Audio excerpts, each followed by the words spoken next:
any of you that were around back in 1972, then you know that Kawasaki's original Z1 really set the stage as Japan's first true superbike for the street. Its 900cc four-cylinder fork-carb double overhead cam platform was every 16-year-old's dream come true. Fast forward 50 years, and Kawasaki decided to celebrate the anniversary of the Z1 with the launch of the Z900RS SE, a beautiful tribute to the original Z, sporting a yellow ball paint scheme, gold wheels, gold forks, Brembo monoblock 4-piston brakes up front, and a top-drawer Öhlins monoshock out back. And much like the sport bikes of the 70s, this 900 has a great upright riding position compared to its sportier sister, the Z900.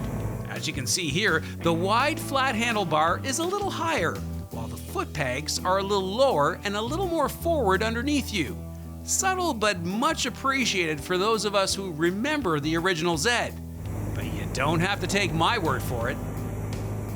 I'm sorry, what year is it? Is it like 1972 or is it 2022, 23? I mean, wow, what a time machine, eh? Yeah, it felt like the early 70s on the bike until my bladder kicked in. It's not.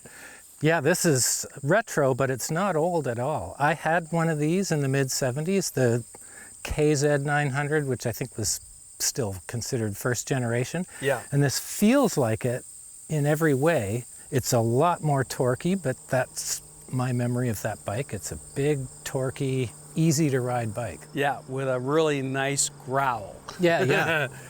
So I think they spent a lot of effort on the exhaust note, and I read that the engineers spent some effort actually tuning the way it sounds coming out the pipe as well as coming up in your face. Yeah, I believe it. I mean, this you walk around the bike and you start looking at the Öhlins shock, the Öhlins fork, the Brembo brakes, the braided lines, and for me, I just started to think, man, back in the mid-70s, this is exactly how you would wanted to have set up, even maybe the header.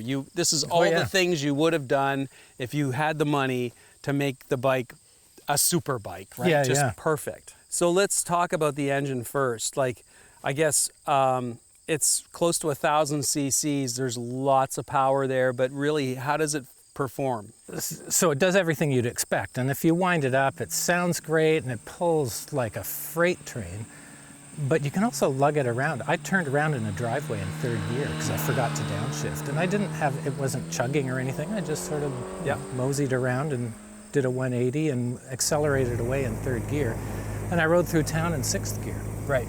So it's really forgiving that way, and you know, frankly, the old one was too. It was so torquey that you didn't have to think much about what you were doing, you just rode it.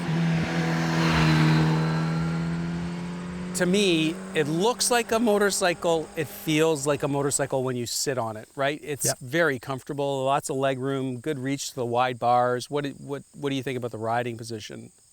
So it was comfortable. I'm used to small bikes with narrow bars that are really low, and on this you're sitting on your butt all day. Yeah. So the seat's comfortable, but if this was my bike, I'd put narrower and lower bars on it. I know they have a version like that. No complaints about it. Yeah. I can ride it like this, but for me, I would.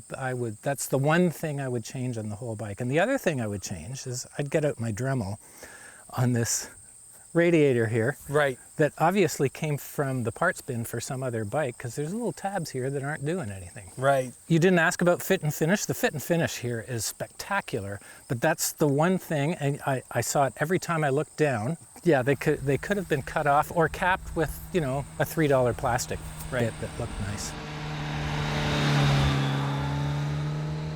You know, looking at this bike again, it seems to me like this bike is designed for someone like us who would love to own a 50-year-old version of this, could never afford it or couldn't find one really that's in good shape. This is just like, for most people walking in off the street would probably look at it and think it is from the 70s.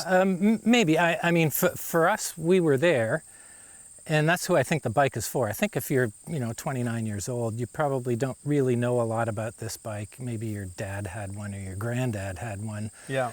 There wouldn't be the same connection. For me, it was instant. I looked at it, it's familiar. I know the paint's not identical, but it looks similar to the Z1.